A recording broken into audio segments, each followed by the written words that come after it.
Bonjour à tous, bienvenue dans cette nouvelle vidéo sur ma chaîne YouTube et on se retrouve aujourd'hui pour la review de l'épisode 8 de Koh Lanta, le feu sacré, la première partie de la réunification. Un épisode qui, à une certaine époque, aurait été hyper attendu, aurait été un peu un turning point dans la saison, un épisode où on sait qu'on allait passer une excellente soirée, peu importe les conditions, on allait se régaler. Je l'ai vu hier, puisque hier j'ai à nouveau fait un live sur ma chaîne YouTube, que votre hype n'était pas si élevé que ça pour un épisode de réunification, ce qui était quand même un signe. Mais bon, moi je n'ai pas laissé de suspense trop longtemps dans cette review, je n'ai pas été ultra emballé par cet épisode qui ne m'a pas donné grand chose malheureusement pour que moi personnellement je m'éclate.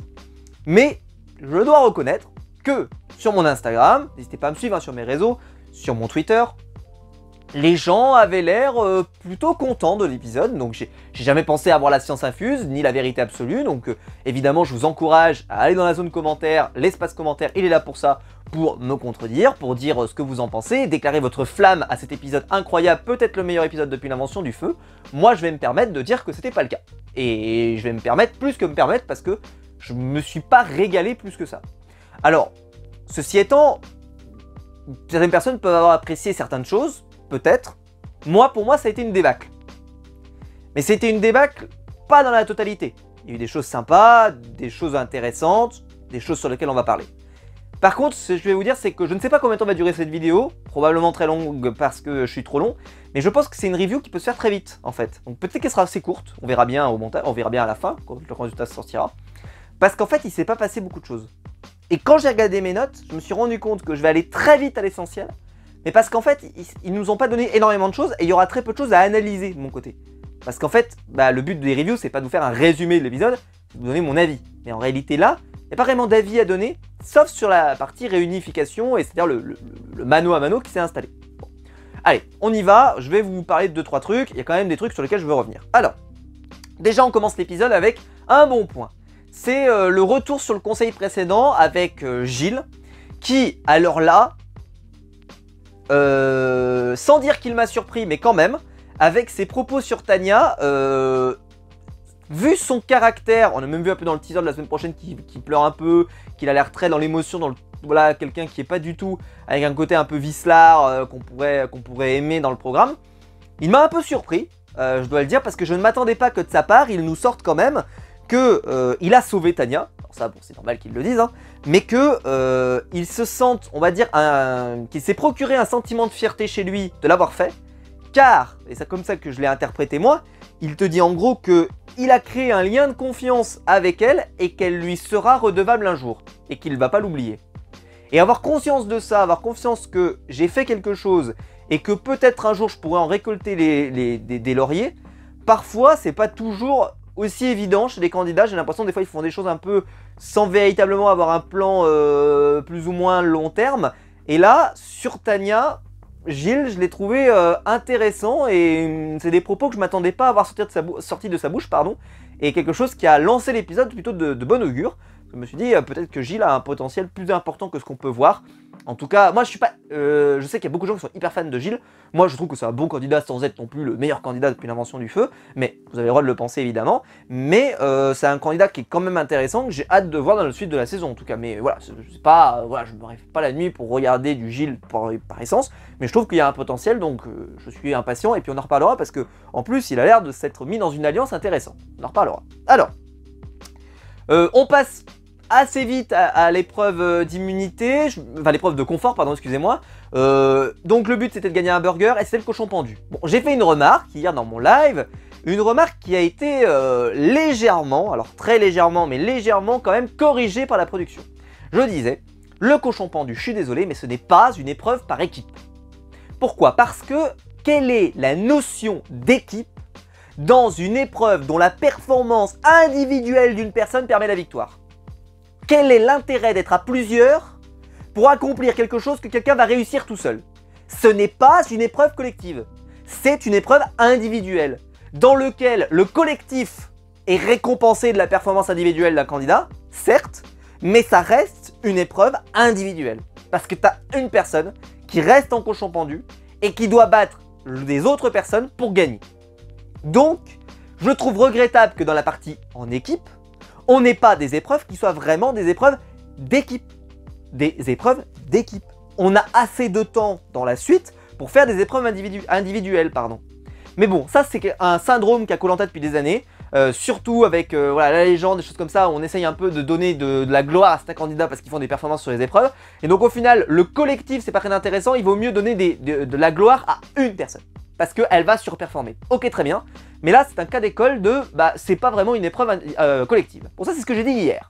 Bon, la production m'a un peu corrigé.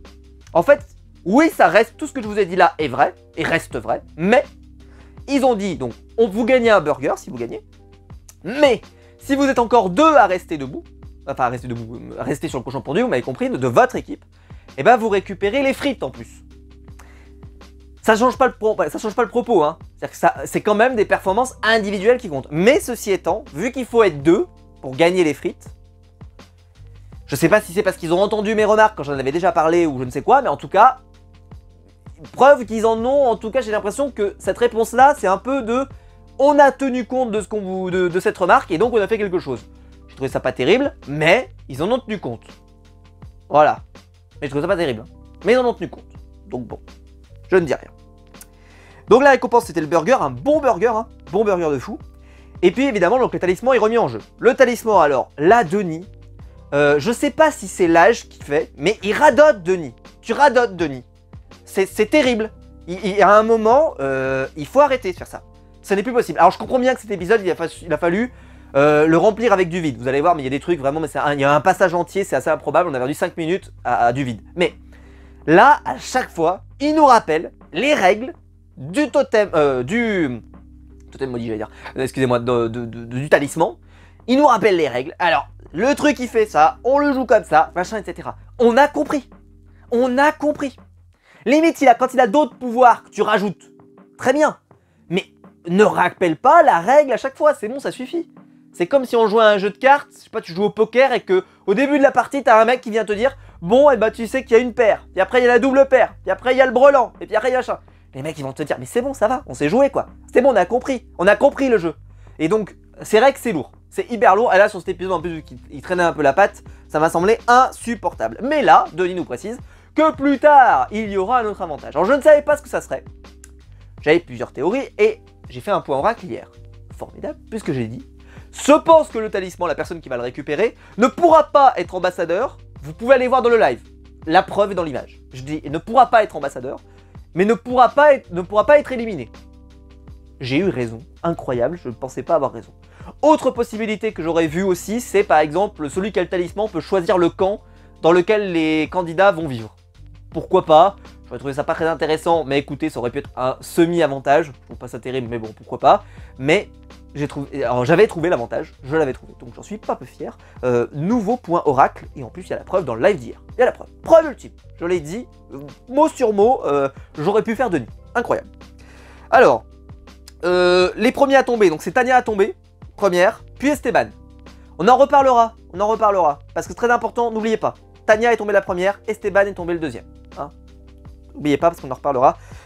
Lorsque Grace va nous faire n'importe quoi. Mais n'importe quoi. Vraiment un génie. Donc, vu que la finale se finit avec 1 contre 1, eh ben, il n'y aura pas de frites gagnées. Terminé. Donc, c'est Elena qui va affronter Julie. Julie, qu'on n'a pas vu beaucoup plus parler que d'habitude, mais par contre, on l'a vu plus sur la partie du cochon pendu que sur l'ensemble de son aventure depuis le début. Bravo, félicitations. Mais la victoire finale reviendra donc à Elena, assez content, même si on sait qu'elle n'était pas très populaire, donc le fait qu'elle ait gagné, ça peut peut-être amener des jalousies, etc. Peut-être qu'elle se fera éliminer, on n'en sait rien. Je sais pas parce que les candidats parlent beaucoup de mérite un peu partout, donc je méfie quand même ce genre de déclaration, mais en tout cas, bon, on l'entend et on l'intègre. Et voilà, Elena, intéressant, on verra bien ce que ça donne. Bon, en tout cas, belle victoire. Qu'est-ce que j'ai à vous dire sur l'épreuve? Rien du tout. Franchement, c'est une épreuve qui s'analyse pas. Les gens, ils ont tenu, et puis un coup, ils tombent, ils ont mal au dos, etc. J'avais pas grand-chose à vous dire. Ils ont quand même tenu 1h30. Après, moi, j'ai pas du tout aimé, mais ça, je vous en avais déjà parlé, le fait de rester immobile, je trouve que c'est stupide. Moi, j'aurais préféré qu'ils le finissent à un bras. Je trouve que c'est la meilleure version parce que tu peux quand même essayer de te remettre. Je trouve qu'il y a vraiment un dépassement physique. Là, tu bouges pas, donc en plus, c'est chiant pour nous à regarder. Il ne bouge pas. C'est-à-dire que tu ranges le truc encore plus chiant que possible. C'est-à-dire qu'à l'image, il se passe plus rien. Moi je comprends pas, donc moi j'aurais préféré qu'il le finisse à un bras. Voilà, un bras, je trouvais ça très bien. Je trouve que c'est parce que voilà, il se passe quand même quelque chose à l'image, machin, mais là il bouge plus, c'est nul.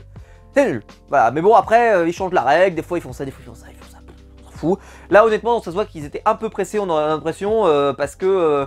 et qu'ils ont voulu laisser du temps pour que les gens puissent choisir voilà, leurs ambassadeurs et tout. Parce que t'as l'impression, 1h30, frère, il y a les burgers qui sont un peu en train de refroidir et tout, c'est pas terrible. Bon.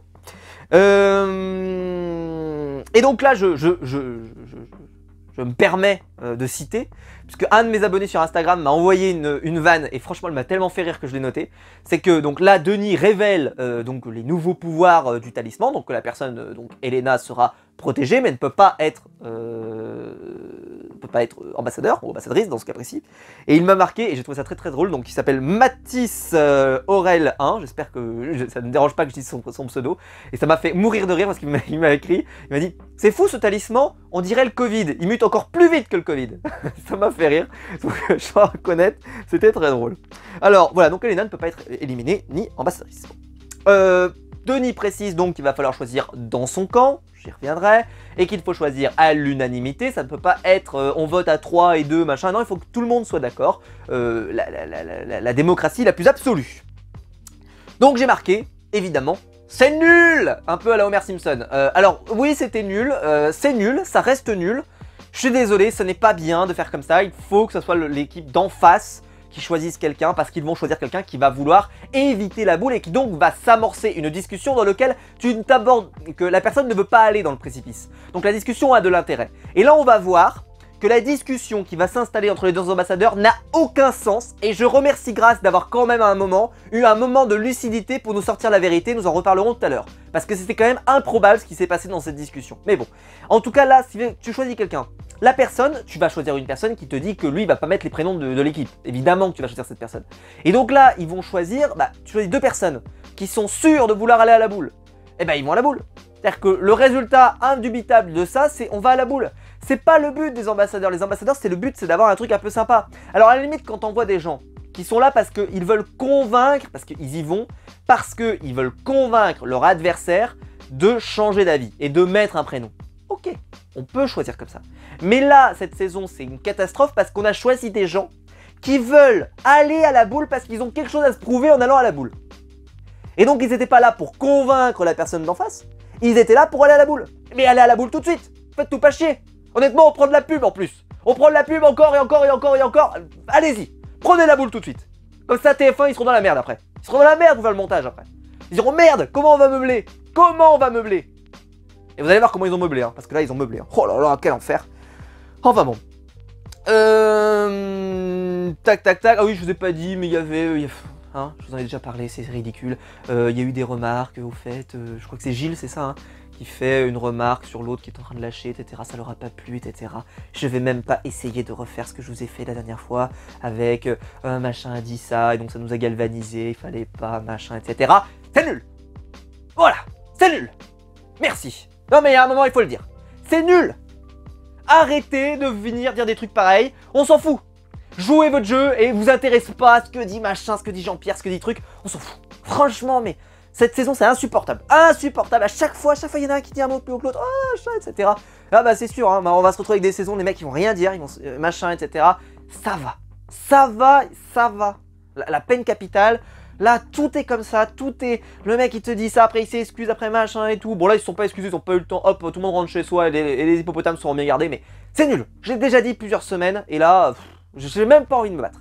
J'ai même plus envie. Ça me fatigue. C'est bon, stop, allez, on arrête, on passe à autre chose. Mais là, avec la partie en individuel, j'espère que la partie en individuel, voilà, on aura plus de genre de propos parce que là, ça a été insupportable. Je comprends pas pourquoi ils se mettent là-dedans, c'est vraiment débile. Bon. Allez, on va faire les camps. Donc, bon, ils mangent le burger, etc. Gros burger, tout ça, mais on s'en fout. Et on va dans le camp des jaunes. Alors, les camps des jaunes, il y avait deux propositions. Nicolas ou Grace. Nicolas, lui, son argument, c'est « Je suis dans le commerce dans ma vie, je n'ai pas peur de mener une négociation et j'obtiendrai la victoire. » Candidat qui, quand on envoie, même s'il te dit que lui, il va à la boule aussi, hein, mais candidat qui veut donc obtenir quelque chose de son adversaire. Candidat qui, si on l'envoie, globalement, ça veut dire que la discussion, elle devrait mener à quelque part. Bon. Grace, elle, je résume, c'est « Je ne sors personne à la boule de toute façon. » il n'y a pas cette volonté de convaincre son adversaire d'en face. C'est « je ne vais pas à la boule ». Bon bah évidemment, les autres aventuriers ne sont pas devenus stupides, ils vont choisir la personne qui est la plus déterminée à aller à la boule. Parce que tant qu'elle met pas ton prénom, j'ai envie de dire, on s'en fout de son sort. En vrai, c'est ça la vérité. Une forme d'égoïsme comme ça, mais l'égoïsme, il est réel là. Donc tu lui dis dehors. Eh ben, c'est sûr que moi, si je devais choisir, pour le spectacle, je pense que c'est Nicolas qu'il fallait choisir. Mais pour les candidats, je peux pas leur en vouloir, je choisis Grace. Et évidemment que je choisis Grace. Et tout le monde, toute la France, tout le monde, même les extraterrestres qui comprennent pas notre langue, choisissent Grace. Parce que évidemment ils se disent, bah, Grace elle est habitée, elle ne prendra pas la boule. Et elle te dit bien en plus, je le fais pour ma famille, je le fais pour tout le monde, etc. Tu sais qu'elle va à la boule. Elle va à la boule. Et elle te dit pas qu'elle va essayer de convaincre son adversaire. Elle va le dire plus tard, mais vraiment tard. Mais c'est pas l'argument qu'elle sort. Et globalement, quand elle le sortira, tu sens qu'elle y croit pas vraiment. Elle dit juste, voilà, je vais aller à la boule. Voilà, terminé. Bah, cet argument il est sonore. On va chez les rouges. Chez les rouges, on a deux candidats.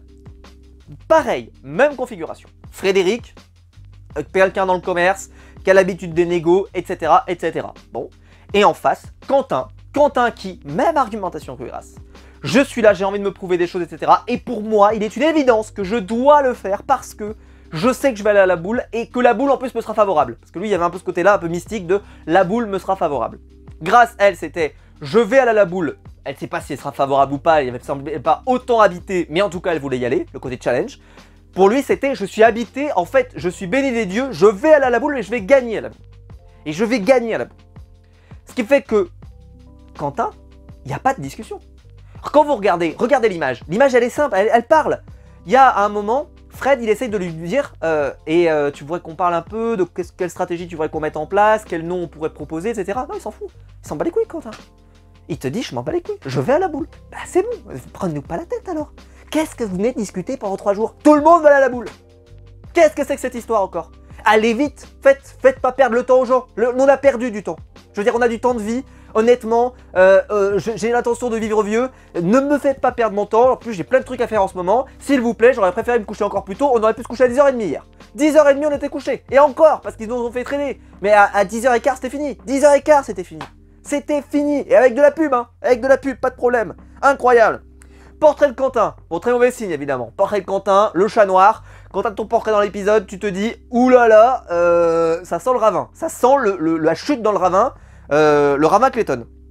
Bon, il nous dit donc dans son portrait, évidemment, bon, ça c'est terrible, qu'il a été élevé à la dure, qu'à 17 ans il était au travail, qu'il a eu une période où il était dans le coma, qu'il a déjà un enfant très jeune, qu'il a acheté son appartement très jeune, qu'il s'est fait agresser avec un cutter incroyable, quand il pense quand même c'est complètement fou, et c'est ce que j'ai marqué, j'ai dit, il est habité par le destin. Le destin. Alors on se croirait dans Naruto, hein, ça ferait plaisir au chef Otaku ça, mais voilà, Naruto c'est le destin, je vais devenir Hokage, et bah là lui c'est je vais tirer la boule blanche. Voilà, et il y en a un il va devenir Hokage, et il y en a un il va tirer la boule blanche. Bon bah je vais vous laisser deviner, et il y en a un des deux il va réussir, parce que le destin du manga a choisi, l'autre moyen, hein, c'est plus compliqué. Enfin voilà. Mais il est habité, ses déclarations sont incroyables. Quentin, petit moment quand même à se dire, si jamais, on sait jamais, parce que oui, je vais tirer la boule blanche, mais on sait jamais. Je vais quand même laisser mon collier d'immunité qu'on avait un peu zappé et oublié dans un coin, mais qui est toujours là, à Frédéric. Je rappelle qu'il est utilisable jusqu'au conseil de la réunification inclus. Et il va le donner à Fred en disant, comme ça tu pourras t'en servir si jamais je reviens pas. Voilà, parce que ce serait con de partir avec. Et je vais pas le donner devant tout le monde, nanana, parce que ça peut servir, on sait jamais, voilà, etc. Bon. Ok, très bien. Mais voilà, Quentin donne son collier à Fred. Quand même, grosse confiance. Et là, donc, on nous installe que Quentin et Fred sont en alliance, mais beaucoup plus marquée que ce qu'on voit à l'image. Parce que pour vous, je sais pas ce que vous en avez pensé, mais Quentin et Fred, à l'écran, c'était pas si évident qu'il y avait une alliance hyper forte. Moi, je dirais même qu'à l'écran, on avait plus l'impression que le binôme, c'était Frédéric et Clémence, par rapport à la stratégie qu'ils avaient menée pour éliminer Rudy.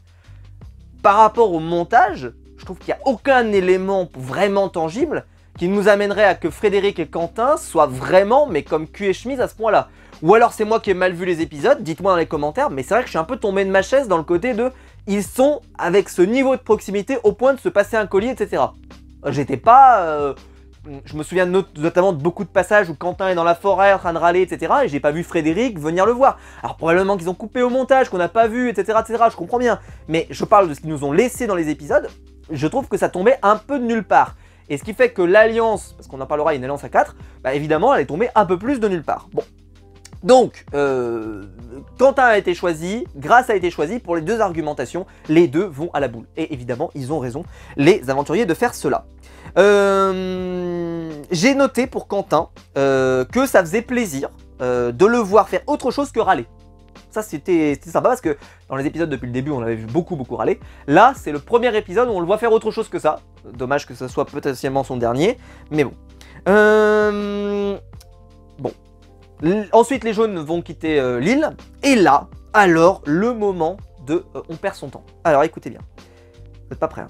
Alors, il devait être 10h15, un truc comme ça, et je me suis dit, mais ça veut dire qu'on va aller jusqu'à 23h comme ça, là, avec ma trottinette, là, mais c'est incroyable. Bon, il y aura de la pub, etc. pour aider, mais quand même. Donc, Nicolas va remplir la malle. Ouais. Et elle est grande. Qu'est-ce qu'elle est grande? Oh, vous avez vu comme elle est grande, ma malle? Ah, elle est belle, hein. Alors là, il m'a fait penser à quelqu'un, tu vois, qui aurait une belle bagnole et qui te dirait, t'as vu comme elle est belle, ma bagnole? Elle est belle, hein. Ah, elle est belle, hein. Elle est belle, hein. T'as vu les options et tout c'est stylé, hein. T'as vu la coudoir là? C'est stylé, hein. Et puis t'as vu hein, les sièges chauffants et tout, pas mal, hein. Ouais, pas mal. Alors on a perdu 5 minutes pour faire ça. 5 minutes. Incroyable. Ensuite, qu'est-ce qu'ils nous ont fait? Je cherche parce que c'est terrible. Hein. Tania et Gilles qui vont discuter. Et là, ils se discutent, mais ils se disent rien de particulier. Normalement, au montage, ça doit pas rester ça. C'est un passage qui reste pas. Hein. Ou en gros, Tania, elle dit qu'en gros, elle est contente de son aventure. Limite un des messages d'adieu.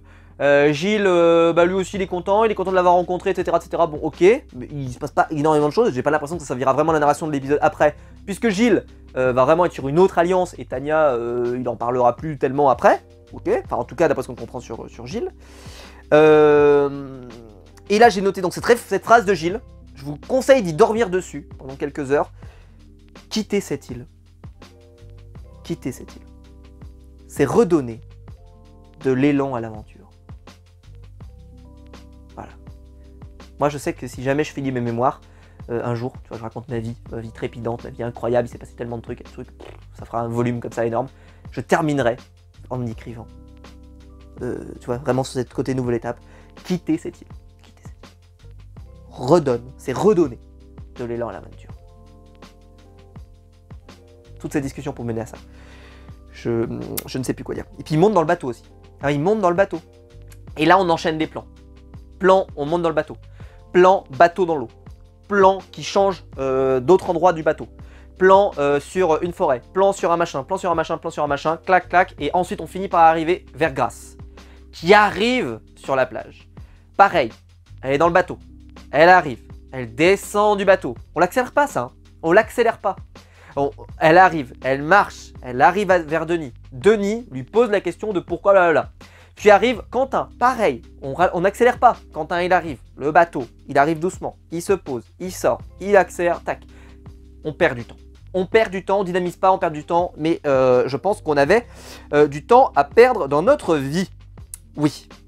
Et puis, bah voilà, les discussions s'installent.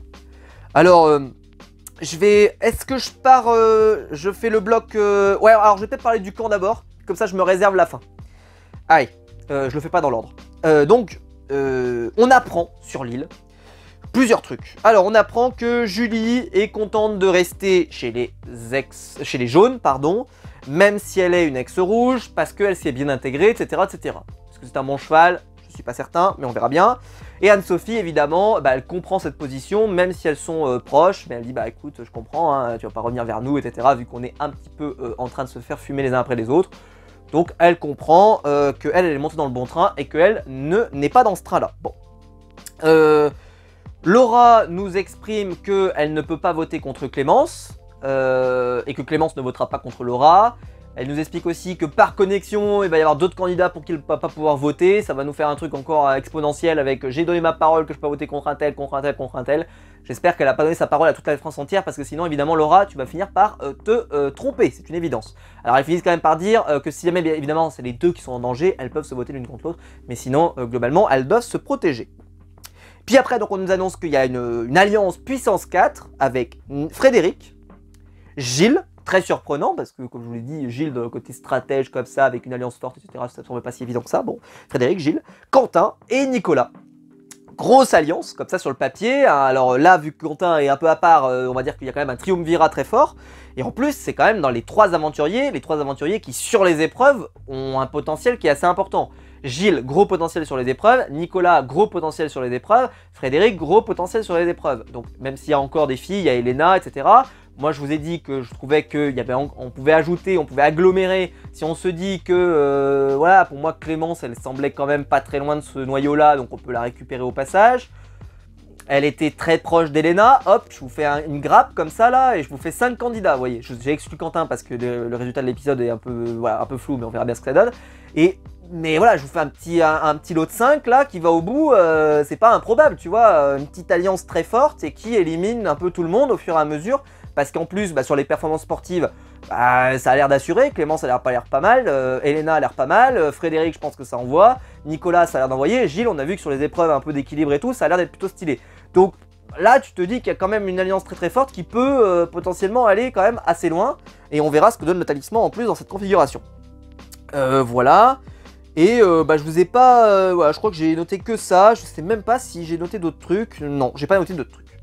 On va passer maintenant à la partie avec la discussion des ambassadeurs. Alors la discussion des ambassadeurs, elle a été surréaliste. Alors ces ambassadeurs, qu'est-ce que ça a donné? Accrochez-vous. Accrochez-vous. Parce que moi j'étais pas prêt. On est d'accord que les deux sont d'accord pour aller à la boule, hein? Voilà. Et les deux n'ont pas prévu vraiment de contre-proposition. Alors, Grâce vient avec les prénoms de Esteban et Anne-Sophie. Pourquoi? Ils n'ont pas été bons, surtout Esteban, lors de la dernière épreuve.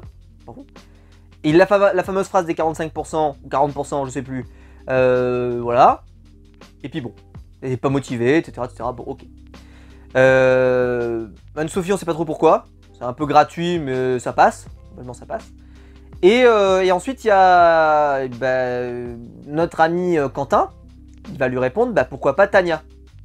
Et c'est incroyable la discussion qui va s'installer parce que chaque argument sorti par Grâce marche pour Tania. C'est formidable. C'est formidable. Alors là, on a atteint un niveau de what the fuck, c'est-à-dire que chaque argument sorti marche pour Tania. Elle te dit par exemple, ça c'est énorme. Alors, Grâce qui finit par dire, Tania, de toute façon, nous, elle est avec nous, mais elle sait très bien qu'elle est la prochaine à partir. Eh ben quel sentiment d'amour, quel sentiment amoureux, dis donc. Et elle lui dit, et donc là Quentin répond, donc si tu me dis que c'est la prochaine à partir, pourquoi pas maintenant? Elle dit, non, moi j'ai dit que je mettais pas un jaune. Mais attends, tu viens de me dire que tu sais, elle sait, tout le monde sait, nous sachons qu'elle s'en va. Et elle fait sa valise tout de suite. Qu'est-ce que tu viens me prendre la tête là? On va discuter pendant trois quarts d'heure pour me dire que au final, on va choisir l'élimination de quelqu'un d'autre alors que tu es déjà consciente qu'il y en a une qui doit faire ses valises et que tout le monde sait qu'elle doit faire ses valises. Elle fait ses valises. Et Quentin, il était comme ça. Qu'est-ce qu'elle me raconte? Et Grâce, alors, elle est arrivée hyper agressive. Hyper agressive. Mais il y a eu des comparaisons. Et j'ai même vu des comparaisons hyper bizarres en disant que, en fait, on reprocherait cette agressivité, mais on ne la reprocherait pas à un homme. J'ai pas compris, ça n'a pas de sens, hein, je vous le dis tout de suite. Hein. C'est pas ça le problème. C'est que je vous rappelle que Grâce, quand même, la première chose qu'elle dit et qu'elle déclare, hein, c'est mon ami Quentin. C'est-à-dire que c'est quelqu'un, on a vécu une partie de l'aventure ensemble, on est de la même alliance d'origine, etc., etc. On s'apprécie. Avez-vous senti à n'importe quel instant que les gens s'appréciaient là-dedans? Grâce, elle lui parle comme de la merde, mais si vous vous appréciez, honnêtement, j'espère que vous parlez pas à vos amis comme ça. Hein. Enfin, je dis amis parce que ça donne un peu fort, mais à vos proches, d'accord, à vos proches de l'aventure, vous leur parlez comme ça. Mais non, mais moi, vous prenez un taquet. Hein. Je vous dis, tu vas descendre 2 minutes. Tu ne parles pas comme une sous-merde, c'est pas possible. Alors je dis ça, c'est un peu exagéré, parce qu'évidemment, elle lui a pas parlé mal, mais elle était tellement remontée, elle était tellement le rouleau compresseur, que je dis, mais si jamais ils sont amis, mais qu'est-ce qu'elle aurait fait si elle est tombée sur quelqu'un qu'elle appréciait pas en face, hein. Genre, mais j'ose même pas imaginer si ça avait été Martin, mais là, il aurait pris des scuds, bam, bam, au sol, en sang, qu'est-ce qui se passe? Bonjour Jean-Pierre. Incroyable. Mais on ne sentait absolument à aucun instant qu'il y a eu un truc sympa entre les deux. Ils ont vraiment, mais c'était hyper rude comme discussion. Et je note, voilà, donc Tania, elle sait qu'elle est la prochaine.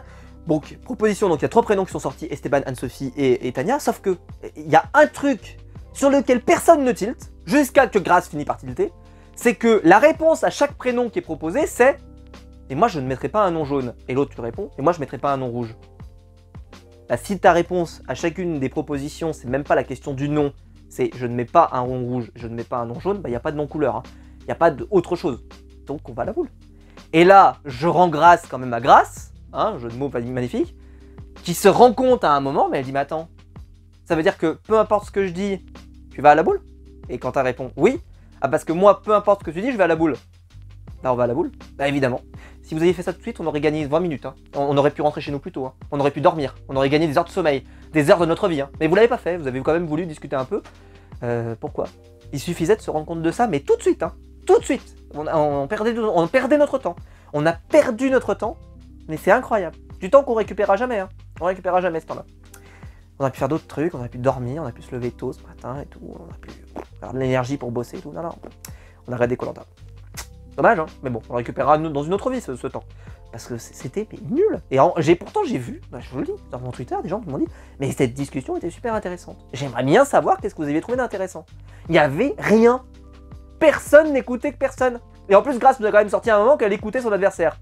Ce qu'elle nous a fait, elle s'est contredit dans les deux phrases suivantes. Elle commence sa phrase, elle dit « Oui, moi de toute façon, je veux pas entendre parler que Anne-Sophie et Esteban, c'est des gens sympas. » Et puis après, plus tard, peut-être 30 secondes, elle finit par dire « Ah mais moi j'ai écouté, mais elle veut pas en entendre parler. Elle veut pas entendre parler des trucs... Stop, on arrête. Allez, tirez les boules s'il vous plaît. Arrêtez. Vous nous faites perdre notre temps. Vous nous faites perdre mon temps, vous faites perdre le temps de Denis, vous faites perdre le temps des gens, la France, les Français, en métropole, dans les Outre-mer, tout le monde a perdu son temps. Tout le monde. Stop, on arrête. Donc on va tirer les boules. Évidemment, on va tirer les boules. Ah mais j'en pouvais plus, je disais mais c'est pas possible, allez tirer ces boules, tout le monde. Et j'ai même une personne qui m'a envoyé sur mon Insta, est-ce que tu penses que ça va finir comment? J'ai dit mais ça va finir aux boules, mais il n'y a pas moyen, ça va finir aux boules. Quentin il est habité, elle est venue avec son un peu ce côté, moi aussi je veux aller aux boules. Voilà, ils vont aux boules. Et d'ailleurs ça s'est vu, je sais pas si vous avez fait gaffe, mais qu'est-ce qu'ils étaient contents d'aller aux boules. C'est la première fois que ça arrive, ils étaient contents. Ah ouais, je vais aux boules, ah bah allez-y, amusez-vous. Et donc là, bah, on check les boules, on tire dedans, et encore un signe qui trompe pas, juste un signe qui trompe pas. Quand t'as Quentin qui tire, boule noire, je rappelle qu'ils sont amis, enfin en tout cas, ils sont de la même alliance, etc. Globalement, bon, et bah, il tire la boule noire, elle tire la boule blanche, et bah regardez comment elle pose la boule blanche, elle prend la boule blanche comme ça, hop, elle la jette, et pam, elle la jette au sol comme ça, enfin, sur le présentoir en bois là, et elle fait vraiment, mais je t'ai battu, je t'ai eu. Mais c'est pas comme, enfin, comme je le dis, il n'y avait pas de cette discussion. Si vous avez senti à un moment que c'était une discussion qui était amicale, mais honnêtement, je veux pas être votre ami. Je veux pas être votre ami. Oh, mais quel enfer, une discussion pareille, mais c'est pas possible. C'est pas possible. Enfin bref. Voilà, bon, dites-moi évidemment dans les commentaires. Et donc Quentin, si vous l'avez pas compris, évidemment Quentin donc a tiré la boule. Bon, gros suspense à la fin de l'épisode. Je ferai une vidéo à part à ce sujet. Mais qu'est-ce que je peux vous dire? J'étais hyper déçu. Mais j'étais hyper déçu parce qu'en fait, si on avait envoyé des gens qui, eux, voulaient pas sacrifier leur aventure, on aurait eu une discussion bien plus intéressante. Pourquoi? Parce que je pense qu'on aurait eu le même prénom. Les mêmes prénoms. Anne-Sophie, Esteban et Tania. Mais avec une envie de mettre un prénom. Là, il n'y avait pas d'envie de mettre de prénom. Parce que les deux, ils ne voulaient pas mettre de prénom. Alors ça a discuté un peu. Ok, certes. Mais en fait, très vite, ils auraient dû... Alors, je sais pas combien de temps ça a duré. Mais j'espère que ça va pas durer trop longtemps. Parce que nous, franchement, ils ont gardé beaucoup de temps pour qu'on se rende compte. Et vraiment, je remercie Grâce nous avoir épargné une discussion interminable. C'est-à-dire de s'être rendu compte Mais attends, peu importe ce que je dis, tu vas aller à la boule? Ouais. Enfin, moi, peu importe ce que je dis, je vais à la boule. Alors, on va à la boule. Voilà. C'est-à-dire qu'en fait, ça aurait dû arriver. Comme à l'époque, vous vous souvenez avec... je crois que c'était Phil qui avait subi ça. Quand on lui avait dit écoute, c'est la boule. Point terminé. C'est la boule, comme ça, etc. Et qu'il n'y a pas eu de discussion. C'est-à-dire que c'est vraiment, ça, on va à la boule. Et qu'il y a eu ce problème de Phil est obligé de mettre un prénom, sinon on va à la boule, machin, etc. Et un peu, il s'est retrouvé très... Il n'y a pas eu le temps d'installer une discussion. Parce qu'en fait, c'était boule ou rien. Bah, on va à la boule. Et après, tu vois, il était bloqué. On était coincé. Tout le monde se coince, il se passe plus rien. Et bah là, c'était pire que ça. C'était vraiment, on discute pour rien. Parce que tout le monde veut aller à la boule. Et en plus, tout le monde veut y aller à la boule, mais volontaire. C'est-à-dire qu'il n'y a pas ce côté de oh putain, on va aller à la boule. Non, tout le monde veut y aller. Bah, allez-y. Allez-y, poussez-vous. Enfin, bref. Voilà, gros suspense à la fin de l'épisode. On verra bien ce que ça donne. Mais j'ai pas été convaincu perso par cet épisode. Voilà, j'étais pas convaincu. Ouais, désolé, mais ça m'a pas persuadé. Et je vais juste rajouter un petit truc avant de conclure, c'est que je suis quand même content que Grace reste. Parce que malgré tout, forte personnalité. Hein. Ah, forte personnalité, on se régale. Hein. Parce que c'est une personnalité qui est très clivante, je trouve, qui a une personnalité clivante. C'est quelqu'un de clivant. Mais quelqu'un qu'on peut prendre, qui a une force de caractère que je trouve intéressante. Et j'apprécie pas trop ce que je vois de son jeu. Et malgré tout, je dois reconnaître, parce que ce que je reconnaissais pour Rudy, je dois le reconnaître pour elle, c'est que elle fait l'animation. Hein. C'est-à-dire que sa présence dans la saison est quand même un des points forts, parce qu'il se passe toujours quelque chose et elle est toujours très intéressante. Je regrette évidemment que Quentin s'en aille, parce que je pense qu'il y avait quand même plus de potentiel. On se dit quand même que si on avait éliminé peut-être une Tania qui a déjà un peu tout raconté, ouais, peut-être une Anne-Sophie. Esteban il s'est vachement éteint, c'est vrai que les prénoms qui ont été proposés globalement c'était des prénoms qui auraient pu je pense partir sans que ça soit trop problématique. Mais bon voilà, je suis presque content entre guillemets qu'elle soit restée, même si évidemment je le regrette, mais parce que c'est pas mon aventurière que j'apprécie, mais je trouve que dans le programme elle apporte beaucoup. Elle apporte énormément parce que elle a une force de caractère qui est très intéressante et je pense que c'est une personnalité qui laisse pas de marbre. Il y a des gens qui vont l'apprécier, qui vont la trouver déterminée, etc., qui vont lui trouver plein de qualités, et des qualités qu'elle a. Des gens qui, peut-être comme moi, sont pas fans, qui ont un peu de mal, n'y arrivent pas trop, mais malgré tout, il se passe quelque chose. Donc, intéressant. Très très intéressant. Très très intéressant. Voilà, j'espère que la vidéo vous aura plu. En tout cas, si c'est le cas, vous pouvez la liker, vous abonner, pour la partager. Je vous attends évidemment dans les commentaires pour me dire à quel point cette réunification était incroyable. Dites-moi dans les commentaires. Et surtout, expliquez-moi hein, quels étaient les tenants et les aboutissants de cette discussion, pourquoi elle était si passionnante pour vous, mais qu'est-ce que c'était passionnant? J'aimerais savoir, hein, parce que si jamais, là, il y a dans les trucs que je vous ai racontés, des trucs passionnants, vraiment? Non mais... Ça, je suis prêt, je vous écoute, hein, vraiment, mais là, venez pas avec votre mobilette, hein, venez avec un truc sérieux, parce que je ne comprends pas. Et personne, tout le monde va à la boule. Allez-y, roulez, roulez, roulez, roulez jeunesse. Enfin bref, on se retrouve de toute façon très vite pour des nouvelles vidéos sur ma chaîne YouTube avec plein de nouvelles vidéos, notamment la vidéo Pékin cette semaine qui sera inratable vu l'actu. Et on se retrouve très vite pour plein de vidéos. Ciao!